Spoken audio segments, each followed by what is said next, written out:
Good morning to everybody. Thank you for being here. If you're not in your seat, feel free to grab one, and if you're going to stand, that's okay too. We have a full house today, which is always good news. Welcome. I'm Evan Smith, the CEO of the Texas Tribune. I want to welcome you to what we call Studio 919, the event space that we have now had up and running for about 6 months. This is where the majority of the Tribune's events will be in Austin. You all remember the Austin Club, as I said last week when the comptroller was here. I know that you miss the Austin Club's 80s era Wi-Fi and 70s era coffee. I don't want to disappoint you, but we actually have pretty good coffee and good Wi-Fi and a great space that we call our own and that you can call your own. A good place where we can gather and talk about the priorities of Texas, which is really the important thing. That's the work of the Tribune now for more than 9 years, is to create through the journalism that we produce and the events that we do here and all around the state an ongoing conversation about what's happening at the Capitol and the impact on all 28.3 million of us, the important work that is done at the legislature. So here we are in week 2 of the legislative session. I'm not sick of them yet. Are you sick of them? I'm happier when they're here. I may be the only person in Texas who wish they were here all the time, not just 5 months every 2 years, but I'd like them here all the time. And we'll have a great conversation today. And again, I want to thank you so much for being here. If you are a brand new Texas Tribune fellow, raise your hand. We happen to be joined today by a class of college students who we have over the course of the year between 50 and 60 college students who we bring in, work with us, train them as journalists in the 21st century, standards, ethics, all the great tools and tricks. Actually, they teach us more than we teach them. You know, what they don't understand is we need them more than they need us. Young people who were basically born with USB ports on the sides of their heads. They're teaching us how to do this work, and we hopefully give them an environment in which they can thrive as future stars. Give them a hand. We're glad that they're all here. They're starting today. And you will see them up and down Congress and at the Capitol doing amazing work.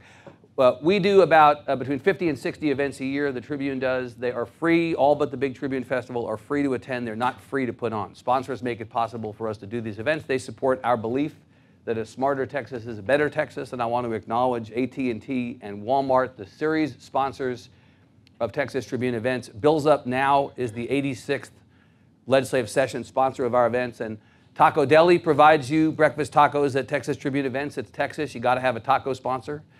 And Cafe Aragona provides coffee for us as our coffee sponsor. Give a hand to the sponsors, please, and acknowledge their support. And of course, any of you who are members of the Texas Tribune, we appreciate you greatly. I know some people in the room have been members for a long time. We are citizen supported. We do this work for you. We've been at this for more than 9 years. It is a successful media business, which is kind of an oxymoron these days, but it's actually working. And we're happy to be providing nonpartisan journalism about these big, important topics, public policy and politics. And we're going to be around for a long time. And we appreciate the support that you provide us as members. If you're not a member, please consider becoming one. TexasTribune.org/join. A couple events we have coming up. I want to tell you about them. We're going to bring our guests up and introduce them and get started. Tomorrow, I'll be in Lake Jackson at Brazosport College with Speaker Dennis Bonnen. I believe this is his first public interview that he'll be doing since he was chosen by his colleagues to be the 76th Speaker of the Texas House. He wanted to do it in his district. It is a home game for him, not an away game. We have a full house at Brazosport College tomorrow. We'll be live streaming that event as we do all of our events. If you're not able to be there, we're happy to have you there. But if you can't be there, TexasTribune.org, we'll be live streaming the event. Next Thursday morning, back here in Studio 919, J.B. Milliken, the relatively new Chancellor of the University of Texas System, will be here. We'll talk about higher ed and associated matters. Back on the 7th of February, we'll do a conversation about the new members, with new members of the Texas House, similar to what we have here. There are so many new members of the Texas House that we're going to split it. The first conversation on the 7th will be with 3 new Democratic members. We'll then do an event with 3 new Republican members. The Democratic members will be here on the 7th are James Tallarico from Round Rock, Retta Bowers from Garland, and Jessica Gonzalez from Dallas. Come on back on the 7th. And then finally, on the 28th of February, over at the McCombs School of Business, over the lunch hour, a conversation about the intersection of business and politics with the CEO of Whole Foods, John Mackey. And that one's filled up pretty quickly. So if you want to RSVP for that event or any other, TexasTribune.org/events.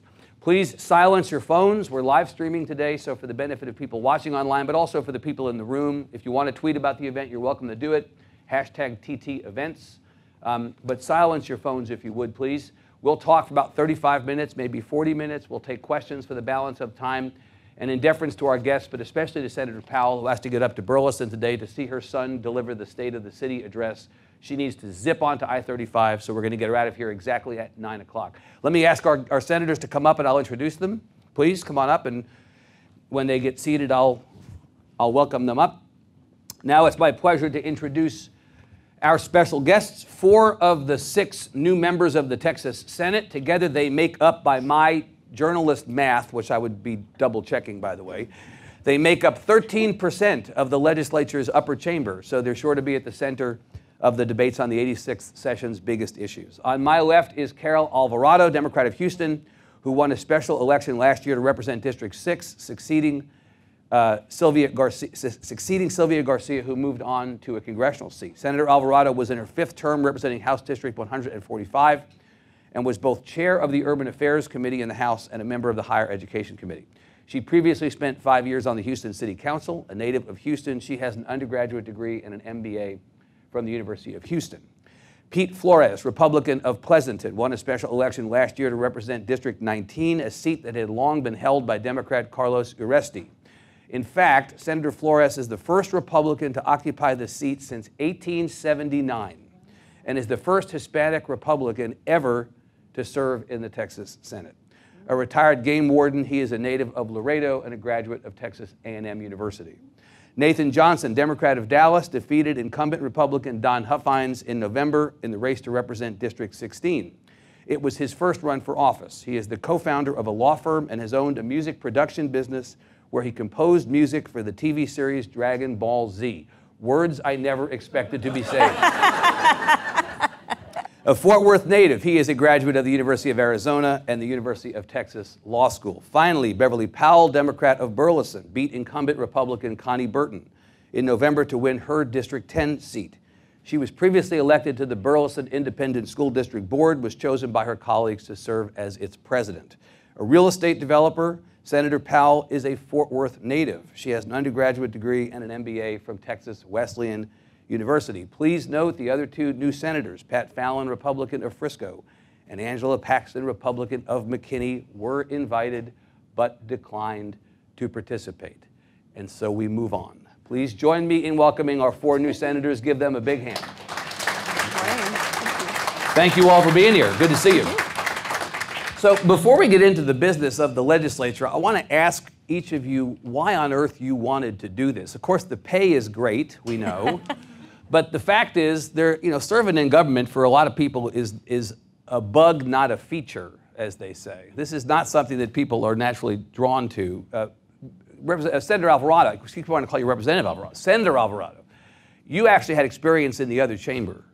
What was it about the opportunity to come to the Senate that made you want to do this? Good morning, and thank you. It's good to be with everyone. I think being able to utilize the skill set that I learned in the House, this is kind of a challenging time to be in politics, right, and being in the minority and being able to serve in a leadership position and chair a committee and get bills passed in a very challenging environment, and utilizing those skills and going over to the Senate, because we had some things coming out of the Senate the last couple of sessions that were I think could have been very harmful to the state, and so I wanted to be involved and make sure that all voices of Texans were represented and bring a different perspective. And you're coming over to play defense as well as offense. That's right. Yeah, 1 of 31 is different than 1 of 150, right? Absolutely. You can have a little bit more of an amplified voice as 1 of 31. More impact. And again, I think having the experience and the skill set to come over and jump right in and be engaged in the issues that affect Texans. So I'm happy to be here and very excited about the freshman class. Yeah. Senator Powell, this will just be like being on the school board, right? No different. Well, it will be a lot like being on the school board for me, because I'm here to fight for public education. You came in with that in your sights. That was first and foremost in my mind. At the end of the last legislative session, I had such grave concerns about where we were headed, and the 10 years that I served as a school board trustee, it was during a particularly divisive and difficult time for educators. We suffered through $5.4 billion in cuts to education, and I had experienced firsthand what that meant for our children, what that meant for the quality of education, and what it meant for our teachers. And so that's one of the reasons. Another reason that I'm here is to fight for local control. I believe in the power of local governments to make decisions that are best for our citizens at the place that's closest to the citizens. And so I'm excited to be here. Thank you so much for the invitation to be on this panel today. Now you represent, Senator, you represent a district that obviously is if not 50-50, then a closer partisan split than a lot of the districts. I mean, Senator Alvarado's district, it'd be hard for a Republican to win that district. We just saw that. In your case, this is a district where you're going to represent a bunch of people who don't necessarily agree with you on education, local control, or a whole bunch of other issues. What is your obligation as a new senator to speak to those people who didn't vote for you and don't agree with you? Well, I will tell you this. I feel like my obligation is to hear every citizen in our district. Yeah. And I have said on the campaign trail, and certainly since we've been here, if I could prop my door open, I would do that. Because I think that it's our responsibility, mine and my chief of staff, my deputy chief of staff who are here today, and every member of my team, to hear every citizen in our district, whether we agree or don't agree. I have an open mind about where we're headed in the state of Texas. So you're listening to both sides. Senator Flores, similar for you. You know, you're representing a district that we've said has largely been, you know, it's been a Democratic stronghold for more than a century. What brings you to this job, and how do you think about representing a district where arguably at least half of the people there don't agree with a lot of the things that you campaigned on and believe? Well, first of all, thank you all for allowing me the privilege to come visit. Howdy to everybody, and it's a great privilege to be able to serve with my fellow senators here. So Senator Alvarado, who I've known since my previous service in state government. Yeah. I have the highest respect for her and my new colleagues and friends. I look forward to working with them to be able to achieve great things. You're a little bit more senior than they are since you won that special election. Are you going to be hazing them today in front of our... Well, I think the only senior I have is this blue healer look I'm getting in my hair since. But primarily, my whole adult life has been dedicated to public service, folks. I'm a game warden, and I served 27 years. I'm retired now. That experience with animals off the leash may serve you well in the legislature. Well, I didn't really deal with the critters. I dealt more with the folks, and I was only as effective as the community allowed me to be. Yeah. So the issues in Senate District 19, which by the way is a very vast, a very diverse district, 1/3 of the 7th largest city in the United States, Great San Antonio. And then where I live in rural Atascosa County, and then all the other 17 counties reaching all the way to New Mexico. Vast area, vast representation. But you know, there's things that needed to be done. I wouldn't be here if I didn't have bipartisan support. Right. That's a fact. And you know, because there are things that people want, and that I've heard over and over in my campaigning, which by the way I've been campaigning for 3 years. Throughout the district, and that is we want the core items fixed, and we were tired of corruption, which was endemic, and we wanted government to be representative of the people, and that that they're to be served, and that politicians not be served, and that culture altogether. Brought me here to this. As you campaigned over those 3 years, what was the one issue that you heard in that vast district that stretched from San Antonio all the way out to West Texas? Whether you were in an affluent area or whether you were in the smallest town, right? Property tax. Property taxes, which is unsustainable. Got it. And so that was number one. If those of you who followed my campaign, I stuck with the pillars. I stayed out of the weeds. Yeah. Because so often we have so much, God gave us almost a limited number of time in this world. Right. And let's take care of the pillars of the house, and then the rest will follow. Well, don't disappoint the press. This kumbaya moment is getting boring. Well, so we're gonna. But it's the truth. We're going to come back to I want to ask you in a little bit to talk more in detail about property tax, Senator, if you don't mind. Let me get to Senator Johnson and ask the same thing. You know, we met when you were running for this seat early on, and I thought, nice guy, this is going to be a hard seat to win, and you were convinced that you had an opportunity in this election cycle and in this particular district. You were right, clearly. What made you decide to do this? I mean, it was not a slam dunk. There was no guarantee that somebody running in this district could win. No, it was generally not thought to be a slam dunk, to say the least. Right. And your skepticism was probably a good bet, I think most people would say. I ran because I felt like the district wasn't being represented. The sincerity I don't question the sincerity of anybody who runs for office or anybody who serves, including my predecessor, but I thought he was completely out of step with my district. Yeah. And that's not only a problem and a shame for the people, it's not just inconsistent with the way our system's supposed to work, it's an opportunity. But more like Senator Powell and Senator Flores, your district is kind of a roughly divided district, It is right? a roughly divided district. Right. But what people looked at throughout my campaign cycle was the history of the district, which had been 28-year Republican seat. And so it seemed completely dark red and unattainable.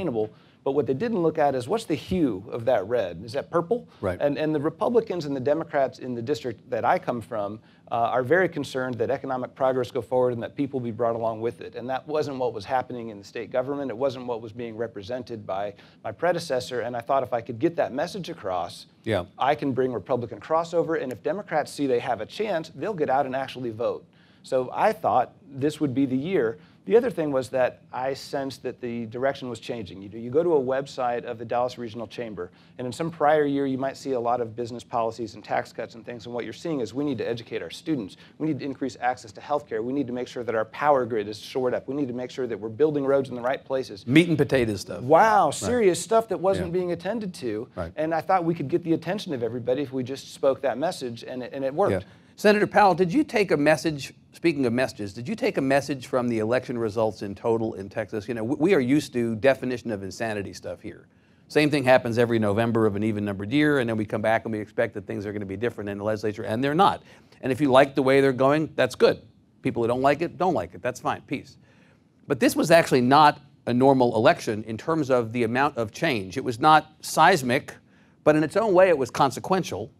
And there was clearly, or there seems to have clearly been a message. What was the message you took from the election? I think absolutely that the message we heard is that our citizens are ready for us to stop this ideological rhetoric that's going on across the state. They're tired of focusing on issues that don't matter to their everyday lives. Right. People were ready to hear the message of let's fix school finance, that our school finance system is broken. It's causing our property taxation problems to soar out of control, and they want us to fix the very real issues that exist in their lives every day. They want us to expand health care. They want to be sure that people in the state of Texas are taken care of. They want to take families of dependent children who have profound special needs off of 10 and 15-year waiting lists to get care. We have a real common sense base of citizens across our state of Texas. And this divisive and ideological language that's been floating across the state and across our nation, in fact, has really turned people off to politicians. Senator Alvarado, there was kind of a cut the crap aspect to this, was there not? The message from voters. I mean, we have talked a lot about this session will be no sharp objects on the table. Now, different people define sharp objects differently, but it's usually some bucket of things that are not these meat and potatoes issues that Senator Johnson, Senator Powell are talking about. You were in the middle of a session last time that was mostly sharp objects. Right. And that's what I was alluding to earlier, is that one of the reasons I wanted to be in the Senate is to tackle those issues that, that we've all been referencing here: education, keeping the economy growing, but also realizing that a lot of the bad things that were coming out of the legislature were started in the Senate, bathroom bills and other things like that, anti-immigrant bills. And I wanted to be involved in that discussion because I think people are sick and tired of those issues. And guess what? Guess what word we've been using the last 2 weeks we've been hanging out here at the Capitol? The B word, bipartisanship. and it's refreshing to see. You believe it?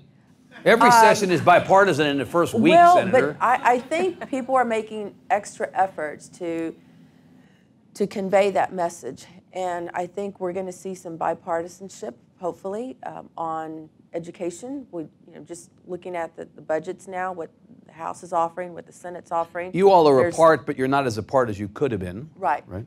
And the remarks just a couple of days ago, there was the B word was often thrown around, and that was nice. But these are issues that we need to work in a bipartisan way. We're talking about educating kids. Nobody cares if you're Democrat or Republican on these issues. It's take care of funding our education system once and for all. Our school district in Houston has a recapture payment for the last biennium of $272 million. Right. Austin says to Houston, hold my beer as far as that goes, right? But I mean, we get it, right? But at the same time, just before I go to Senator Johnson, Senator Alvarado, you've been in the legislature long enough to know that at the beginning of every session, what we hear is, this is the time we're going to fix public education. We haven't been serious about it previously. We're serious about it this time. Get to the end of the session, no fix. So why should we believe, not you personally, but you royally? Why should we believe you this time? Well, I think the discussion so far has been not just talking about it, but there's actually legislation that's out there now that we're all looking at. The TEA report, a lot of those items are going to be in the bill, and those were some pretty good recommendations. It's a good starting point. You had a School Finance Commission report that was signed by the likes of Larry Taylor and Dan Huberty on one side, and Diego Bernal on the other side. I mean, you had Democrats and Republicans on board on the same page. I mean, they may have disagreed about some particulars, but there does seem to be rowing in the same direction. So that's why I have some hope and some confidence that we'll get there. Right. Senator Johnson, this notion of bipartisanship, as I said, beginning of the session, every session is bipartisan until it's not. Ross Ramsey, my colleague, wrote a column yesterday talking about how the Speaker, the Lieutenant Governor, and the Governor seem to be on the same page. There's been discussion of them being in sync previously. They actually seem to be in sync this time. Could it possibly be the case? The reason I'm hopeful is that some people are going to lose their jobs if we don't get it done. And this election, who would those people? Would you have a list? I don't. Well, no, left it in the car. Who would those people be? No, one of the things we talked about during the campaign, people say, what difference can you make? You're a Democrat in a super minority in the Senate. And one of the answers is the mere fact of me sitting in this chair and Beverly Powell sitting in this chair has sent a message throughout the state. We had Republicans crossing party lines to vote for Democrats on the issue of public education. It is no coincidence that our governor and our lieutenant governor are speaking and making a serious commitment to financing public education right out the gate. That didn't happen in the past. The voters have spoken. So that is the message from the there voters. Are consequences you're on to not notice. doing this. Get it done this time, or we're coming for you in 2020. That's right. And if you look at what happened in North Texas generally, you look at the number of House seats that flipped on this issue. Right. The stakes are higher, so I think the chances of getting it done are much better. Senator Flores, as the Republican on the stage, you have probably a little bit different insight into the Lieutenant Governor's perspective on this than your colleagues do. He does seem to be talking like the Speaker and the Governor as it relates to public education. He seems to be saying we're going to do honey, not vinegar. I mean, I think it remains to be seen whether that's the case. Do you think he's on board with all this? Well, first of all, I'm going to say to my colleague's point earlier, the people also spoke in Southwest Texas and put me in office after being held by the Democrats for 139 years. So they also spoke as well that the status quo was not acceptable. So this is about whoever you are and whatever party you are in power. If you're not serving the people, then you need to be looked at and choices being made. Yeah. Where I stand is very clear. I'm a Republican, and I stand for conservative values, and the people that elected me as well from both sides of the aisle.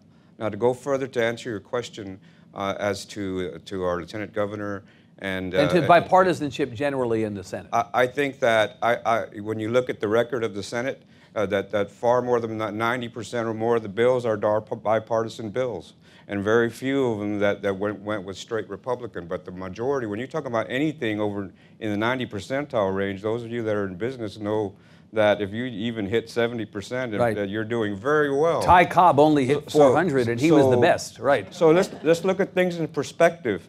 So the record of the Senate is bipartisanship as a whole.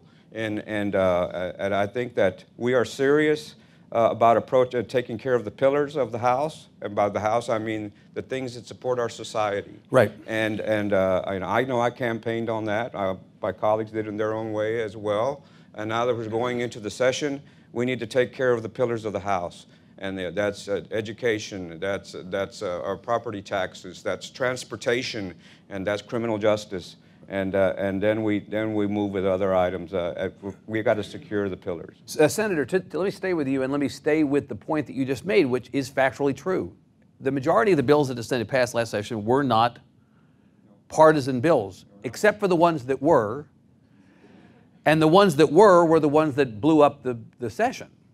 So my question is, do you think we're heading in a direction where 90% of the bills will be bipartisan again, except for those that aren't, and there will still be bills that, as I described to Senator Alvarado, were the sharp objects? You had the bathroom access legislation, you had sanctuary cities, you had vouchers somewhere along the school choice continuum, right? Those were bills that were not bipartisan. Those were bills that were the flashpoints of the session. Are you expecting that the Senate will at some point return to those specifically, or to some bills like that might have the same effect on the session? I believe that we're serious about addressing the core issues. Now more than ever. Now is the time that what I've heard from leadership and from colleagues is now is the time to not look at preserving a system, but making a system work for the people. And that's going to take some courageous decisions. And yes, we're going to have to decide whether we're going to vote, whether that gets us reelected, or whether we're going to go do the right thing. And I believe that we're going to go do the right thing. But Senator, will doing that crowd out some of this other stuff, or do you think that, like every other session, there'll be a couple things that will be potentially problematic in terms of the harmony of the House? Let's just put it in perspective for myself from a political. I attended my Republican convention. I voted for the planks. Yep. All of them. So you believe what you believe? Yes, but you must prioritize. We have 139 days left. We have to prioritize our time. I miss you already. But we must prioritize our time to address the pillars, and that's what we're after right now. And that's not that I minimize all the planks that I voted for, but there's a time and a place for everything. Right. And so when we know where each other stands, and when we deal with the meat and potatoes, and we stay out of the weeds, we can get a lot more done. And then you'll see what there's time for beyond that. But now to say that we're going to agree on everything, well, there's that old saying that if they who are advised by yes men are advised by fools. We're not there to be fools. We're there to do the right thing and to listen to both sides of the tortilla and make the right choice. Senator, I've not heard that expression before, but I'm going to. That's probably a Pleasanton expression, right? I'm going to use that actually up here in Austin. It'll be great. I'll seem cool. Senator, you can do the math of this. There were 2011, and Senator Flores won the special election. It was 21-10. Now it's down to 19-12. When the lieutenant governor was elected in 2014, one of the first acts of the Senate was to take the two-thirds rule down to 60%. Republicans need 19 to bring a bill up. How many Republicans do we have now? 19. I've joked that Kel Seliger is the most powerful man in the state, right? He can prevent anything he wants. But that requires the Democrats to hold all their votes. So the Democrats can be more powerful based on the narrower partisan split in the Senate if the Democrats hold their votes. I think what are you going to do? I think there's plenty of opportunity for Democrats to be relevant, not just in the Senate, in the House as well, picking up 12 seats. But I mean, our plan is to stick together, and we've had discussions about that. And I think that everybody is focusing on the priorities, which is fixing our education system. You and Senator Flores are in agreement about that. Priorities first. Yeah, I think so. I think that's why we're all here. I think that's why you saw the consequences of the election and getting new people in. And people want us to fix a broken system. We really don't have time to get into to put sharp objects on the table, as you say, because there are certain things that people want us to tend to, and that's why we're here, and that's where our focus needs to be. So the work will be done when the committees are composed and the chairs are named. Do you all have any insight that you want to share with us on the timing of this? It looks like it's any minute now. I was hoping it would happen in the middle of this conversation. Yeah, if anybody gets that, let us know. Yes. Don't worry about interrupting. Raise your hand. Shout names out to us, actually, if that happens. Senator Powell, you mentioned education is your priority. It's what you heard during the campaign, and it is your experience set as a former member and president of the school board. How do you feel about the Senate's base budget as it relates to the amount of money that is allocated to public education? Is it enough? And how do you feel about the fact that it is being specifically, as I understand it, targeted to teacher pay? Well, I think teacher pay is critical, and it's foremost in everyone's mind. Yeah. I'm the daughter of a public school teacher, and so I understood exactly what it was like for my mother to go to work every single day and to work long into the night and to take funds out of her personal checkbook to bring school supplies and gym clothes for kids whose parents couldn't afford to do that. Teachers, that was back in the 60s and 70s. Teachers are still doing that every day today. Teachers are headed to work very early in the morning to monitor the breakfast program. So why not use the money, Senator, why not use the money to buy supplies and gym clothes as opposed to increasing teacher salaries? Not that teachers shouldn't be paid more, but I'm just interested in how specific the allocation or the intended allocation is here. I think we should be doing both. Yeah. I think we should be doing both. And I think that we've got to pay close attention to how we allocate resources. Is the amount of money that the Senate allocated in the base budget enough? Because the House obviously allocated more. I'd like to see us do more. I thought it was encouraging to see that House budget. Yeah. I thought Senator Nelson did a fabulous job on our budget. It was good to see additional resources coming to play to support education. I think that if you look at some of the issues that are in the Commission's report, that there are some really important initiatives in there. There are some things we need to look hard at, and we need to do everything that we can to provide every additional dollar, every new dollar into public education that we can to bring our state to standard. We are funding our public education in the bottom third of the nation. I believe with my heart of hearts that Texas is the greatest state in the nation. We will continue to be the greatest state in the nation when we put our money where our mouth is. So you're going to push to get that number up? I am. Senator Johnson, what you're going to hear when you get into the middle of this debate, because I've heard it, we've all heard it to some degree, is if money were the only factor, the states that spend more money per student would be performing better, but in some respects, the states, there's not really a correlation, many people think, between spending and performance. It's not the only factor. So are you satisfied with the number? Do you think the number is good? Should it be higher? What are you going to do about that? The number should be higher, and as for the correlation, it's a correlation. There's definitely a correlation. Increased spending yields increased outcomes, but you're right, it's not the only factor. Right. Both in the House and the Senate, we will be examining how the money is spent. Now, in the Senate's proposal, a large portion of it is going strictly to teacher pay. The House has a different approach. We now have a process out in front of us of another 130 days where we're going to try to reconcile those two things, make sure it's all taken care of. But definitely, I would agree with Beverly. We are going to have to increase the base allotment, not just teacher pay. Teacher pay is a critical component. So you think the base budget number is the start for you, but not the end as far as this conversation goes? Right. Senator Flores, we've had this conversation before. You're good with spending more money on public education, right? Yes, as long as it's efficiently done, and because there's and that it's measurable, that we have outcomes. Can you define efficient and can you define measurable for us? Well, in any other of the budgets in state government, all the agencies are required they have metrics that they call them measures, and so when money is allocated by measures and strategies. When budgets are submitted, you have a strategy to do this and a strategy to do that, and then the Senate and the House, through the LBB, provides for a thing called measures, which means, in my case, if I said I need X amount of money and I'm going to patrol 1,000 or 1,000,000 miles, then that's something that we can see where our money is spent. Right. And so that I don't believe that has translated to school finance, but that's one thing to look at. All these bills, regardless, the dollar amounts, any bill that goes through, as I understand, Senator Alvarado would be able to address that more than I would, but it's a starting point. Yeah. And then the beauty of the system to be able to debate and to add, delete, kill, move forward, but what we do agree is that we cannot continue to sustain the system. We agree on that. So if we can agree on the big picture and not get bogged down in the weeds at the beginning, we're going to get there. But if we start bogging down here at the beginning, then we're going to have the same thing that we have session after session by people who've been here time after time saying we're going to do this, we're going to do that, and nothing happens. Yeah.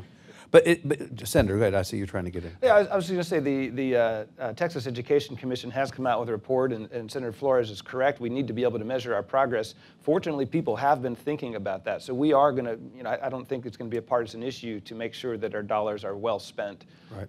And I'm actually very encouraged by some of the things that Senator we are Flores, one of the differences between the Senate-based budget and the House-based budget, or at least the initial volleys of these bodies, is that the House is talking about dipping into the rainy day fund to shore up teacher pensions. The Senate is, at least as of this point, is not. Was that a mistake on the Senate's part? We've been hearing a lot about retired teachers and the importance of retired teachers, taking care of our retired teachers. The House went there, the Senate did not go there. Was that a mistake out of the gate? Well, I won't say that it's a mistake, but I do know that if you're going to be dealing with dollar amounts of this amount, that the only place to go is the rainy day fund. So you're open to the idea It's going to be open of going into the rainy day fund. It's going to be open for Harvey. Right. And so while it's open, and as long as we don't damage our ability to carry out the intent of it, Right. which is an emergency fund, which our chair, Senator Nelson, has done. She's magnificent, and she's a teacher, by the way, if y'all didn't know that. Yep. But who's done a magnificent job of assuring that we meet our responsibility to have a fund that Texas is very unique in the United States of America, that where we can respond to big items. So as long as there's enough money in the rainy day fund, you're open to the idea of dipping into it, and teacher pensions, at least as far as you're concerned, would be one place you'd be willing to go. Well, yes. Yeah. Just quickly, yes on that, Senator Powell, Senator Johnson? I think Glenn Hager has an interesting idea out there in his legacy fund. To invest part of the rainy day fund? Yes, right. And I think we have to start taking a look at ideas like that. So you're open to the idea? I am. And Senator Johnson, you too? Yes. Senator Alvarado, you know, it's called the rainy day fund. It actually rained on your city. It rained quite a bit. Right. We're going to have to probably dip into the rainy day fund to pay down some of the associated costs with Harvey. But again, the House, your old body, is more open, it seems, at least going out of the gate, to using the rainy day fund to deal with some of the stuff we're talking about here. Yeah, and this is a good, I mean, it's a starting point on both ends, so hopefully we will meet somewhere in the middle. Yep. The bottom line is Texas is 36th in the nation when it comes to per pupil spending. And in the last biennium, I think we spent, I think it was a little over $10,450 per student, and which is about $2,300 less than the national average. So we are lagging behind, but if we can use these 2 points of a starting place between the House and the Senate, I think we can get there. We have a story on the Tribune this morning by Alex Samuels about school safety measures that are likely to be considered, and there's a certain amount of money that's been allocated in the base budget in the Senate, actually out of the rainy day fund, to pay for a portion of the school safety measures. It's things like mental health services and securing facilities. It's not going to be gun-related stuff, at least as the proposals are likely to play out. Are you comfortable with rainy day fund dollars being used for school safety? Absolutely. We do have a crisis on our hands, and we've seen it just since the last time we were all here, the school shootings that have occurred, right. Some very close to Houston, and I think it's very appropriate that we use those funds for that. Senator Flores, you mentioned property taxes was a catalyst for your campaign, or at least during the campaign you heard repeatedly from your constituents. You know what happened at the last session. You were not in the legislature, but you were aware of what happened. The House had a proposal, the Senate had a proposal. In both cases, it involved capping the percentage increase beyond which local officials could increase property taxes without going to the voters as an accountability measure. The House had a percentage, the Senate had a percentage. They couldn't come to some common ground on that. Then after the campaign, after the session was over and the campaign began, the governor came up with another proposal that had an even lower threshold. You all couldn't get it done last time. Why should we expect that you can get it done this time? If you couldn't agree last time, why would you be able to agree this time? Because you got to be able to look at the system holistically and not just at one point. You address one point without addressing it on the other side, then we really don't accomplish much. What does that mean? That means that it's also the appraisal side, and that's the point where I'm in. So you think you're going to come at this differently than you did last time? I think that first of all, I'm a great proponent on the people giving permission.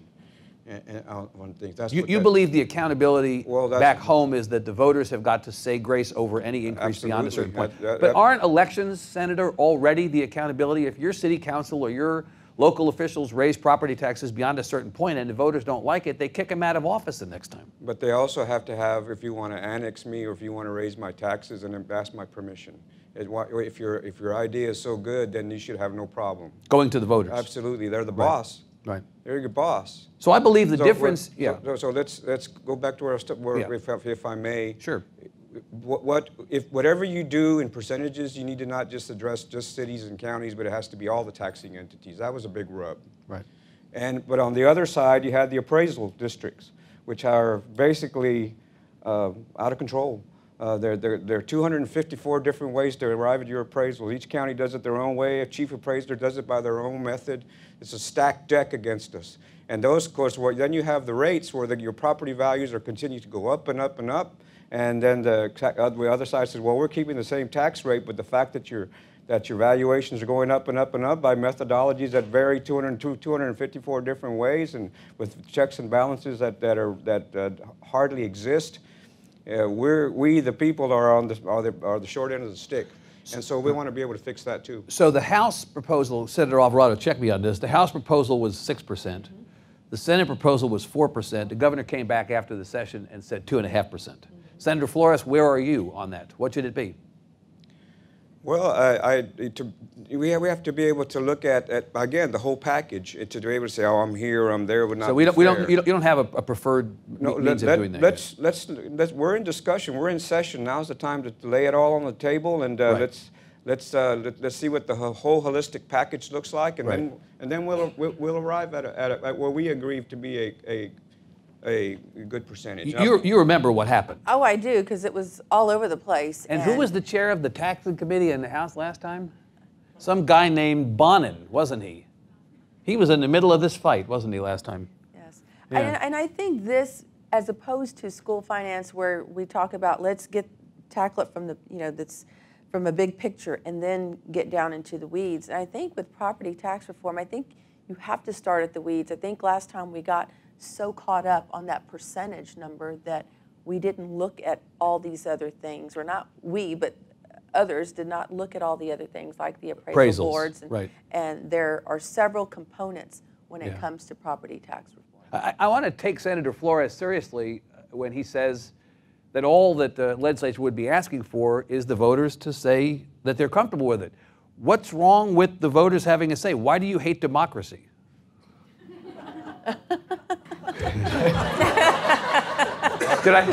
I surprised you with that one, didn't I? No, seriously, are you okay with the voters having a place in this conversation? Yes, I'm a supporter of local control. I like Beverly, come from local office. and what I have said all along in this discussion on property tax reform is that we cannot do this in an isolated way. We have to have input and buy-in, I think, from local officials, because it's affecting them. Yeah. And they are the decision makers at that level. And I have heard from many already. And I think that we have to make sure that they are included in that discussion. Right. Because this could have a serious impact on how local officials govern and how they budget. Senator Johnson, my memory of the end of last session was that one person who was not entirely on board with this method of reforming property taxes, that is to say, go back to the voters and constrain local officials beyond a certain percentage, was a former mayor named Kel Seliger, the aforementioned most powerful man in the Texas Senate at the moment, who did not like this plan because as a former local official, he did not like the idea of local officials having their hands tied. What is your read of local officials, at least back in your district, as it relates to this issue? Well, I think the local officials are diametrically opposed to the concept of a tax cap, that it's a ham-fisted way to approach a much more subtle and important issue. We already have a rollback requirement at 8%. The question we're really talking about, as Senator Flores says, is where's that percentage going to be? Right. The idea that it's going to be 2.5, I don't know if that's a negotiating position. I think once you get above 4%, we have a lot fewer concerns. So there may be a number in there that we can all agree to. Right, although again, the Senate was at 4, the House was at 6. You guys could have just said 5 and saved us the special session. Or maybe 7.8 and drop a 0.2 from where we are, because I don't see it as a big problem. I don't see the lack of a tax cap as being the force that's driving our property taxes up. I think the state has effectively, and it's very complex, we can explain it on a longer show, right. Effectively the state is forcing school districts and municipalities to keep their effective tax rates higher due to its lack of commitment in various ways, including public education. The way to solve this problem is to stop forcing cities to keep their tax rates high, not to put a cap on it. It's sort of like you're applying pressure from both sides. Just take the bad pressure off. Don't cap them. Don't constrain their power. Right. It's an insult to the people who elected those local officials and trusted them to make judgments about what tax rate is sufficient, and sometimes they cut it. The Richardson School District cut taxes, I think, 6 times between 1990 and 2010 because they could. We're now in a position where they cannot. I think the government ought to take the approach of trusting local officials, trusting the people to vote them out if they do a bad job, allow them to bring the tax rates down if that's what serves the community best. Senator Flores, again, observing from the outside, but being somebody who pays attention to this stuff by disposition, you know that local control has been, in one form or another, the narrative through line in the last 2 sessions. Whether it was on rideshare, tree setbacks, bag bans, any number of issues, this was the big tension point. It was the defining tension point, really, on a whole lot of issues in the last couple of sessions. What do we do about local control as a big issue? The local elected officials say, we remember when the Republican Party was for local control, and they feel like we've gotten, that something has gotten upside down now about that. What's your response to that? Well, I think we had this discussion in San Antonio. We did. We talked about it a couple times. And basically, the Constitution lays out what everybody's authority is, who has, and we have checks and balances. Right. So if there are issues, for example, like the fracking in Denton or other things of that nature, then it is within the purview and constitutionally authorized for the legislature. And the state created the cities and the counties. There's no question about that. And it's the purview of the courts to check the legislature, and so it's a check and balance system. Yeah. And so that already exists. Right. So it's like I said, the courts will check us, we check the local, but we work for the local. So it's a checks and balance system. Can I make one quick point, please? Please. We've had local control as the default way of doing things in this state since 1911. 1912, it really rolled into effect. It's been very effective. The biggest economic drivers in the state of Texas, some of the biggest economic drivers in the nation, are these cities where there is a great degree of local control. Why is the state now wanting to step in and start running these successful cities? Because they believe that, Senator Johnson, is because they believe that the cities and counties are getting off the leash. Speaking of getting off the leash. No, we don't run the cities. And they believe that the cities and the counties have exceeded their authority. I mean, I'm parroting back to you the argument that's been made, and that we have this patchwork of inconsistent rules and regulations across municipalities. That's been the argument. You don't think that's a legitimate argument? That is a valid concern. Yeah. There is a place for state government. There is a place for uniformity among cities and counties, and I'm fully on board with working with everybody on that subject. But I don't think the cities are out of control. There are areas where perhaps we need to exert some state authority, but tax caps is not there. Senator Powell, you mentioned health care. I want to pivot to some things that have not been talked about so far. You know, education, Senator Alvarado will remember this again as the most veteran member of the legislature on the panel. Education has for years and years been the #1 line item in the Texas budget, but health care is butting up against that right now, if not just a little bit beyond it. Healthcare costs are rising. We still have the most uninsured people in the state of Texas. Let's accept that lack of insurance coverage is not the same as lack of health care, but we also have a terrible doctor shortage. More of half of our counties are health professional shortage areas as defined by the federal government. We just saw a report within the last couple of months that after 10 consecutive years of the number of uninsured children in this country declining, that is now reversed and the number of uninsured children is going back up, and Texas is the state with the most uninsured children in the entire country. Why have we heard nothing about health care? All we've heard about is education and property taxes. Peace. Those are important issues.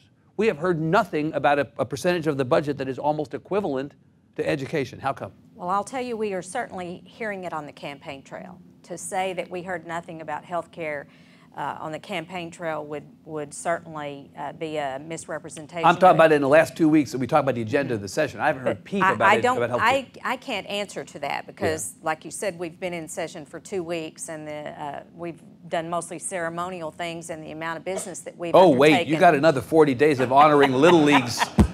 It's you're gonna love it. But I will say this, that probably just behind how we deal with public education, I heard more conversation about health care than any other issue. And it's critical, I think, that we start to wrap our arms around the need to expand Medicaid in the state of Texas. We have the highest maternal mortality rate in the nation. With that, we have a rising infant mortality rate. We have elderly folks and profoundly disabled folks who are on waiting lists for up to 10 and 15 years to get the services that they need. Let me put that into perspective. I had a mother sitting in my office with her son in a wheelchair who had profound cerebral palsy and the most difficult problems that any family could possibly imagine contending with. He is on 2 waiting lists. One, a 12-year waiting list for services, and one, a 15-year waiting list for services. That young man is 13 years old. He will be 25 years old before they even start to talk about moving him to a place on the waiting list where he will get the services that he needs to be able to live. So materially, what can the Senate do about that? You know, we can vote to expand Medicaid. We can take those federal funds and infuse them into our budget to help to defer the cost of those expenses. We can take a look at this privatization of our health care that we've undertaken in the state of Texas, and we can answer the very serious questions. Is that working, or is the corruption so great? Are the funds actually filtering down to people who need that care? And until we start to have those critical discussions, we can't make the critical decisions. Senator, you were in the House when this conversation really came up. And I have filed legislation. I filed it in the House, and now I've filed it in the Senate to allow counties to request a waiver from the state to expand Medicaid, to receive Medicaid funds. And I think if we did it like that, I mean, that's certainly put it back in the hands of local government. Back to local control. Right. And if, for example, if Harris County, which now that the political landscape there has changed, if they decided that they wanted to receive funds from Medicaid, then they could simply get a waiver from the state. And I think that would be one way of tackling it. And we've already filed the legislation and talking with our county officials. This is something that they would be very interested in. Senator Flores, what do you think about expanding Medicaid? I mean, there may be 12 Democratic votes for expanding Medicaid. It may not be all 12. I don't think there'll be a single Republican vote, at least I'm aware of, in the Senate for expanding Medicaid, right? Probably not. Probably not. Yeah. We just saw in the last election, Senator, a couple of red states whose leaders were absolutely opposed to expanding Medicaid. That issue got on the ballot, and what do you know? The voters of those states actually approved the expansion of Medicaid. If we believe in the voters enough to check local officials on property tax increases, why don't we believe in the voters enough to tell us whether we should expand Medicaid? Well, everything's open for discussion. And the thing about dealing with the federal government is that there's the hooks that you're dealing with the federal government. And they're not all benevolent. Look, to be able to even have the perception that we have no care for our citizens, and especially our most defenseless citizens, is simply not true. But we do have a responsibility to make sure that when we deliver resources that we're not encumbered by overburdensome federal rules and all the hooks that comes with taking federal money, and a lot of times it creates I mean, having dealt with federal funds myself, I mean, they all have big hooks, and that's well, there are always strings. But then again, most of our state budget is health and human services, and what we actually have in discretionary to take care of everything else is there's a large part of our budget already dedicated. And I'm not saying that there shouldn't be more, but let's make sure that when we do it, we're doing it in the most effective way to be able to get the most effect to protect our most defenseless citizens. And what we've seen in some of our neighboring states, red states, who are now receiving Medicaid funds, it's lowered the uninsured rate, and it's also had a positive impact on their budget. It's lowered the state's cost on what they spend on health care. So it does work. And I mean, if we want to compare apples to apples, and yes, let's look at other states that are where the political landscape is very similar. Look like Texas. Yeah. Right. I want to go to questions. We have a limited amount of time. Again, we're going to lose Senator Powell at 9, so I want to try to respect everybody's time and go to questions. We have a microphone here. Put your hand up. We'll bring a microphone over to you for the benefit of the live stream. Believe me, they'd probably rather you ask questions than me at this point. So, questions? Okay, we have a room full of shrinking violets. Each of you go down to, okay, in the back. Sir. Man with the hat. Yes, sir. Yes, I have a question, I guess, in general for the group. There was a mention of school safety, Yes. Firearms. You know, it seems to me we're focusing a little bit on that, but 99% of the youth killed in this country, murdered by firearms, occurs outside of school. And so you're just going to focus on this one thing because it's in the media. So what are you going to do about children that are killed by firearms for our whole society? Because the schools are the safest place they have. Senator Johnson, what about the gun issue generally? What would you see the Senate doing? What would you like the Senate to do? What do you expect will happen in this session, to the questioner's point? So you're asking me a safe question before committees are assigned? Yes. No, Your chances of being on the Public Safety Committee are dropping by the second, actually, as you answer this. So go ahead. It's an excellent point that there's a media emphasis on school shootings, but what's going on outside of the schools is tremendously important. There's a media emphasis on school shootings. Yeah, we report the news. I mean, I don't understand, you know. I'm not, Yeah. but his point is well taken. There's a larger issue here. I think there's really broad bipartisan support for increasing background checks. There's some smaller things, like we used to have an 8-hour training course to carry a weapon. It's now 4 hours. And gun safety instructors tell us that that's not enough time. We can increase that to 6 hours. And then things like red flag laws, which I think have some staunch opposition. And some of the staunch opposition has some good points that those of us who are in favor of red flag laws need to listen to. But I think red flag laws have been shown to reduce suicides. They've been shown to reduce murder rates overall in the few states that have enacted them, including Massachusetts, most recently Florida. So those are 3 quick ideas that I think there is some broad support for, and I would certainly back them. Let's bounce that off Senator Flores. We've talked about this before. You have experience with firearms, right? You're a Second Amendment supporter. My whole life I've been around firearms, So, and I've Senator dealt with Johnson, people with firearms. yeah. I mean, the right to bear arms should not be infringed. The Second Amendment is a constitutional right. We have laws in place. We need to enforce those laws, but not infringe on our rights to bear arms. What about Senator Johnson's idea that there's broad bipartisan support for background checks? Do you agree with that? I have not heard that where I live. Do you believe in red flag laws? What about red flag laws? I do not. You're not. Are there any changes to legislation, any changes to laws governing access to and use of firearms that you as a Second Amendment supporter, considering the world in which we live and the things that we've seen play out before us, anything you'd be comfortable with? I'd be opposed to anything that infringes my right to bear arms. Okay. We have a couple one back there. Sir, ma'am, pardon me. Hi, yeah, I'm Marcy Purcell from Texas Adoptee Rights, and I'm hearing a lot about property tax and also education funding, which I'm really excited about. Also a mom, so excited about that. Wondering if there's going to be any room for our smaller issues, like restoring access for adult adoptees to their information. I know some of you have already indicated support, and it's really important to 640,000 adult Texas-born Anybody adoptees. on the panel see that as an issue that is likely to come up or will carry legislation to that effect? If you visit my office, it might be. Yeah. And I know last session, I believe there was some legislation to that effect, and it died in the Senate. So I'm open to listening, and in fact, we've had some conversations with supporters of that, and we'll continue those conversations. Great.